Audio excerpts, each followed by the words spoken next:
నా పిల్లలు ఆశీర్వాదకారణంగా ఉండాలి, హ్యాపీగా ఉండాలి, ఉన్నంతలో మనశ్శాంతిగా ఉండాలి, 10 మందికి దీవెనకరంగా ఉండాలనే యేసయ్య కోరుకుంటాడు. కానీ శపించబడిన అనుభవాల్లో మనం ఉండాలనేది ఆయన కోరుకోడు. కొన్నిసార్లు మన విశ్వాసాన్ని, మన త్యాగాన్ని నిరూపించుకోవడానికి అగ్ని లాంటి శ్రమలను అనుమతిస్తే అది విశ్వాస పరీక్ష. సిద్ధంగా ఉండాలి. అవసరమైతే నీ కోసం ప్రాణం పెట్టడానికైనా నేను సిద్ధం ప్రభువా, ఈ ఊపిరి నీ కోసం వదలటానికైనా సిద్ధం.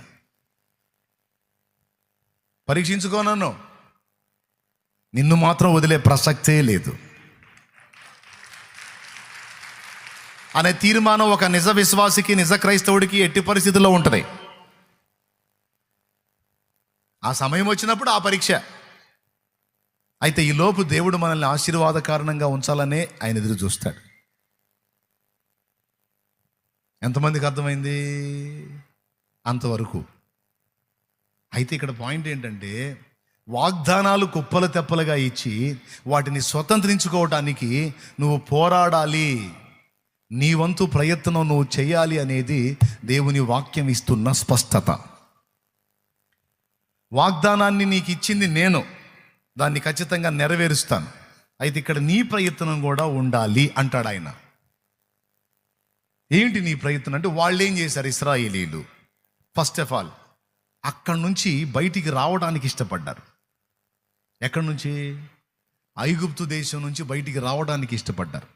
నువ్వు లోకంలో నుంచి, పాప లోకంలో నుంచి, ఆ శాపగ్రస్తమైన అనుభవాల్లోంచి, ఆ చీకటి మనుషుల మధ్యలో నుండి నువ్వు జీవము గల దేవుని వెలుగులోనికి రావడానికి ఇష్టపడుతున్నావా?